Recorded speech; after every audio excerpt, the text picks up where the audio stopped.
Hello, everyone. Welcome to another episode of Bare Thoughts. Today, join me in welcoming Magda Cebrian, co founder of GoZeroWaste, a social startup based in Barcelona that works to enable a waste free life.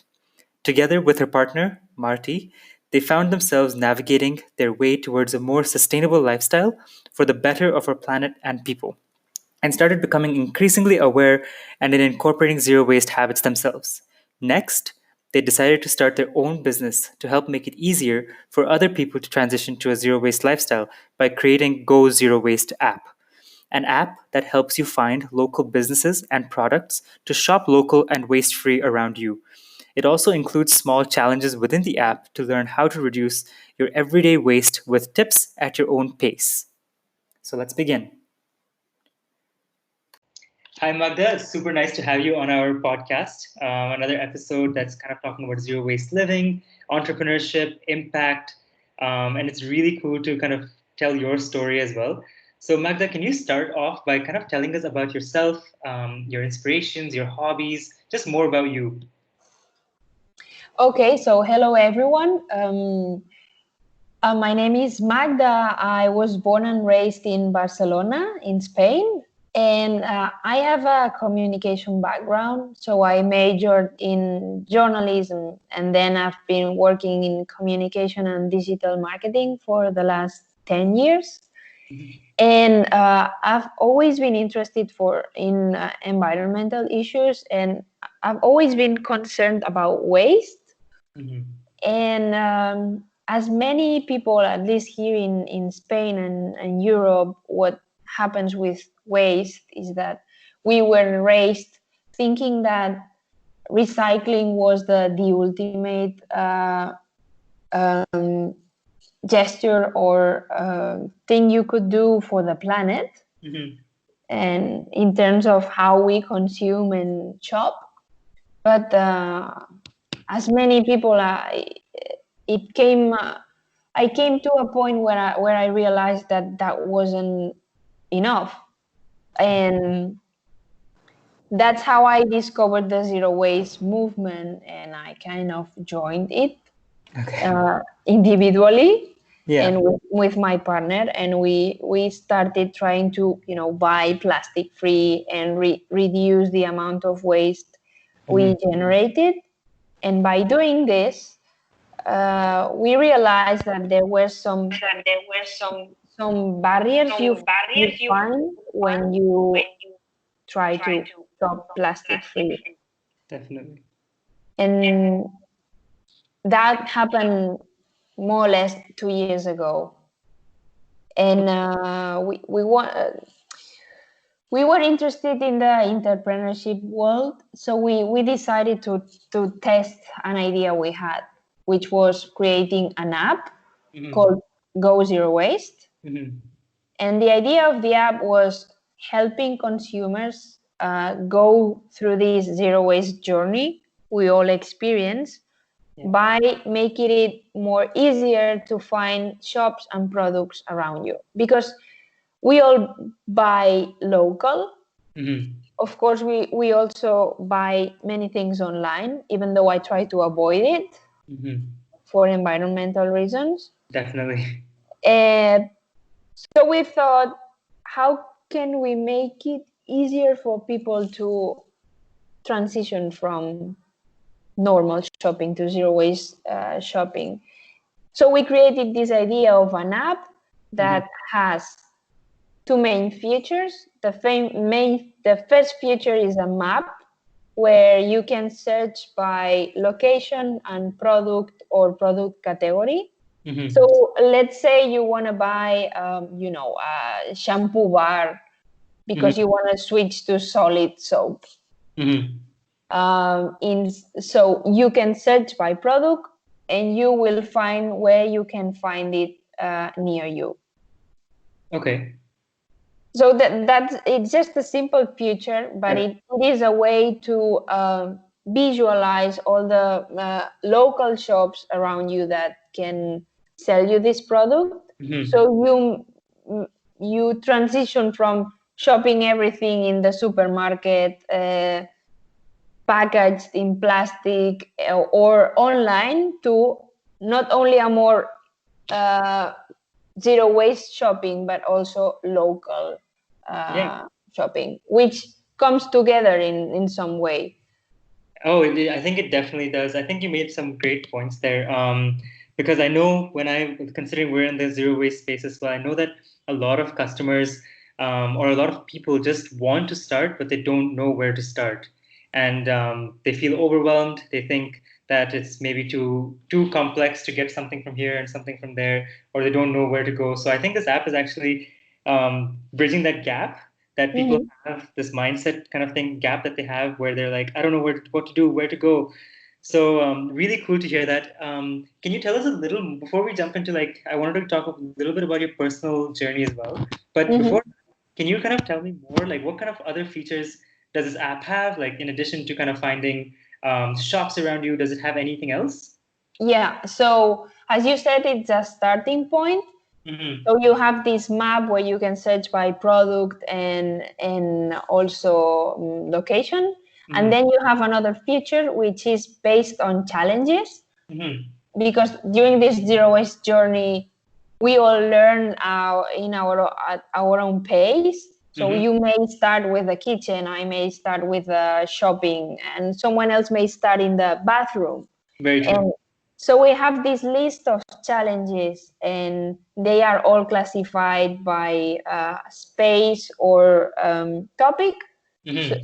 and imagine you can click in the kitchen topic or bathroom topic, and here you just find a quick list of swaps, challenges, or small actions you can take Mm-hmm. to reduce your waste in the different spaces of the house or things you do daily. Really, really cool, really cool. I think that's a great incentive as well for people because Hmm. it make kind of like gamifies the whole concept. So I find it fun doing it rather than doing it because I'm bored or I just don't know what else to do. So I think Yeah, gamifying it and giving that incentive is definitely a way to get to people. that's Can it. you, And as you said, it breaks it into small pieces so it doesn't feel overwhelming, and you have a starting point and you just pick the one you feel more comfortable with, and then you have a start. yeah, perfect. So how does one actually get started with the app? So right now, while we're talking, the app is available in Spain, Argentina, the UK, and Chile, because we don't make it available for a country until we have the map uh, Right.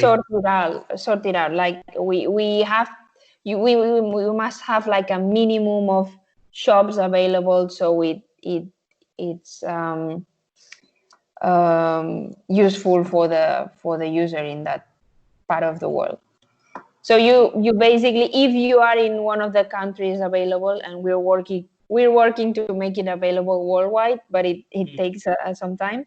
Mhm. You just download it, and then you start searching for products and shops around you, and you get started with the challenges. It's quite easy. That's really cool. And if I'm a tourist, for instance, and I come to visit Spain, uh, Yes. but I want to have like a low waste footprint, uh, Mm-hmm. is it accessible to me as a tourist? Can I just download the app and use it to make sure that I'm becoming like responsible tourist? Yes, you can, but you should change your mobile setup Okay, to Spain. got it. Uh, Imagine you have an Android. You should go to Google Play settings and change it to Spain, and then you can download it. That's actually very cool because I know the growing trend is also about you, as usual, the travel, like the Hmm. passion to travel. But a lot of the times I find myself thinking about the kind of waste footprint and the carbon footprint that goes with traveling. But at the Mm-hmm. same time, travel is so important for development and just learning things. So striking that balance and you helping strike that balance, I think is very cool to hear. So you talked a little bit about kind of community mapping and the kind of partners that you associate with. Can you tell us a little bit about these local communities, bulk stores, and partners that you have? Yeah. So Well, one strong point of the project, we are a social company, so we're uh, with a, like we're a private company, but not for profit. Got it. Like, And yeah, and the map is a collaborative, mhm. so we can add companies and shops, but users can do it as well, and the shops themselves, they can do it as well. So the map grows with a community, Mhm. and it's quite easy to add new places. And in fact, we are accepting shops from all over the world because we can keep growing the database, and then when we're ready, we make it available for a certain country. So it can grow quite easily. That's really cool. And the application process or the process to kind of include them in the app is also very easy, you said, right? Yeah, it must be, so it's scalable and easy to use, because that's the final goal. Definitely. Part of this podcast, part of this kind of talks that we have also talks about the circular economy and the circularity aspect of it. So, how do you go about kind of incorporating circularity within Go Zero Waste and the app and everything else that surrounds it?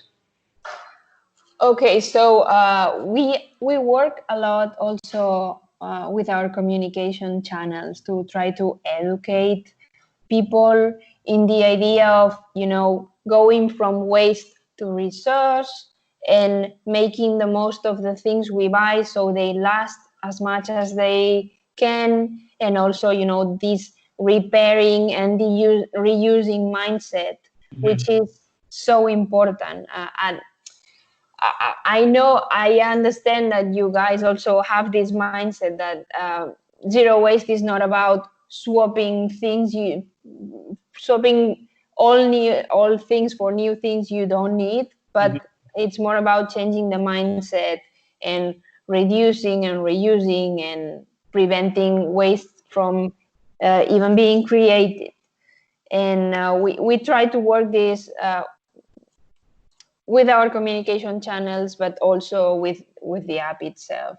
And I think that makes part of what the circular economy is. Cool, cool, awesome. So as we talked about a little bit earlier, coronavirus, COVID, leads to kind of many kind of it's an unprecedented time for all of us. Hmm. Lots of uncertainties, lots of changes, obviously changes in mindsets, changes in behaviors, changes in purchasing habits. So some things that we came across in our experience and just seeing the ecosystem around here is a lot of people started thinking that maybe bulk shopping might be a way to kind of spread the virus, right? Hmm. Yeah. So that's kind of like something that has been going around for a little bit, which led to companies kind of bringing plastic back or just going back, taking a couple steps back in the movement that we had started. Hmm. So with this app, with what you're kind of trying to build during COVID times, do you have any kind of reflections or thoughts on kind of people's fear or nervousness procuring bulk food? Yeah, we have sensed that as well, Mm-hmm. uh, both in the online community and like physically in our neighborhood and around the city. And for me, it is clear that it's a matter of information and misinformation. Mm-hmm. We have to fight this idea that plastic means safety and hygiene. Mm-hmm. But the problem with the COVID-19 is that we don't have all the information available, and there's not enough research. I mean, there's already research that says that, it's about the drops we share in the mouth and the nose. So basically, you have to wear a mask and cover your mouth if you cough and wash your hands. So Mm-hmm. it's not about the surface, Mm-hmm. and plastic or overpackaged things don't mean that they are safer. Mm-hmm. But again, there's a lot of interest mm, for the packaging industry to avoid this True. message to be spread. Very true. So So for me, the main struggle here is with information, and that's where, and we're trying to work on this a lot with our community. got it. So I guess being a communications professional, this can be like a struggle for you because it's kind of like an uphill battle at this stage, right? Um, Mm-hmm. because coronavirus is such a kind of big topic right now. So how do Yeah. you go about kind of communicating this that there's this misinformation happening and that what you read is not truly what you should believe? First of all, I try to keep informed, and Oh, I try to do a lot of research, mm, and I'm subscribed to all the newsletters I can, and I read articles. So first thing, I think I have a responsibility with my role to be mm, informed, and mhm, then the next challenge is to be able to communicate this information in a way that it's reliable and easy to share and understand, which is not easy because we're dealing with a very delicate issue. mhm. And of course, we're not. I'm not a scientist, Yeah. so the only thing I can do is to find the best source of information and replicate it in the most professional way possible Mhm. so it can be spread. But I have felt a real fear of creating a piece of information that was not accurate enough because we're dealing with a very delicate issue here. So I'm just trying to do the best I can, Mhm. and trying to check with friends who are scientists and have been working with sanitary issues Mm, during COVID. And so whenever I publish a sensitive information, mhm. I try to double check. Great. That's actually great advice for people to hear as well. As in, kind of like do your research. Don't just kind of believe what you hear. So let's shift gears a little bit and talk about a little bit about your personal journey because you mentioned that this kind of app and this kind of social enterprise started because of something you believed in personally, right? So Mm-hmm. can you tell me a little bit about kind of like the first steps you took and that led you to becoming aware, first of all? And then what was kind of the first thing you decided to do to kind of start your journey on the zero waste lifestyle? Okay, so I think that like for many people where the problem becomes more evident is in like in the sea, or where you go hiking, you go to nature, even though nature is everything. But talking about nature as a natural um, landscapes and stuff. Mm-hmm. So I became more aware when I started, watching documentaries or visiting places that us Europeans can kind of call exotic places. Yeah. And you expect these places to be clean and look like paradise. Mm-hmm. And then you start realizing that no no matter if you go to, I don't know, Bali or Riviera Maya or just your favorite beach in the Mediterranean, Mm-hmm. the same problem appears. You become more aware of of plastic pollution, but in waste pollution in general. And then you start watching documentaries, and you realize that the recycling system is way far from being efficient. And Mm-hmm. you start gathering all this information, and you have like a personal awakening. Mm-hmm. And then first you start searching for alternatives, then you try changing your habits, and at some point you feel that this is not enough and that you have to make an extra step and do something else Yeah. apart from changing your life and the way you behave. So that was a little bit my personal journey. But I've always been concerned about environmental issues, Mm-hmm. especially waste, but biodiversity and so many things that are connected. Definitely, and So it's really yeah. cool because it's all interconnected. I think also the chase for convenience as people has led to kind of low grade quality plastic that cannot be recycled, single use plastic that cannot be typically recycled or cannot be collected effectively. And I think our waste management system has just got overburdened. Um, Mhm. so I think it leads me to my last question, which is a perfect transition because the question is, what is kind of one piece of advice you would give to other people, aspiring eco entrepreneurs, or even entrepreneurs who are working for organizations already? Okay, so this sometimes keep me awake all night. Like, what's the best thing we could all do to, to change the world individually and collectively? And for me, I would say, do not participate and put your money in things that do not contribute to a better world. Mhm. Very. Because if we all do this, we will change the world. Because our world is ruled by economics Mhm. and love, but love doesn't make money, Yeah. and not in a capitalist way, maybe. And if we become more aware of the power of collective action, this has a great power. Of course, as the circular economy says, we have to change the whole system, and how we manufacture things and materials and all that stuff. Mhm. But also, this the power of demand Yeah. is so big that we can see it with examples like veganism. You can join the vegan movement or you can't, but I think it's quite obvious how this movement is changing uh, a whole industry. Mhm. So I just try to keep this in mind and feel that my actions are powerful.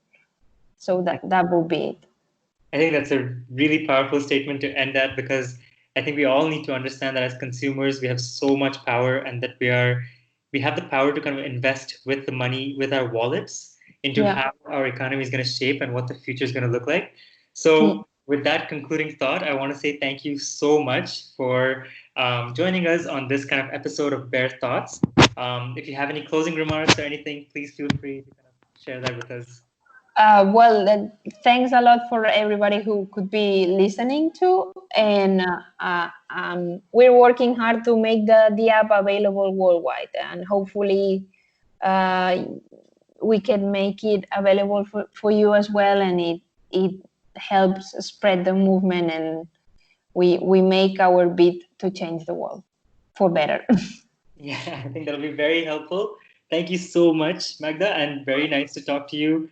And wish you the best with your app. And I hope we get to keep in touch and kind of grow this kind of solution together. Great. I'm really grateful to share these minutes with you. So Awesome. thanks for you too. Thank you. Thank you so much to all our listeners in joining us for another edition. We hope you enjoyed this session as much as we did, from listening to diverse perspectives that Magda came with, inspiring journeys to incorporate in our own mindsets and lives, and also becoming aware that tons of solutions are born every day in our world and helping build a more sustainable and just planet moving forward.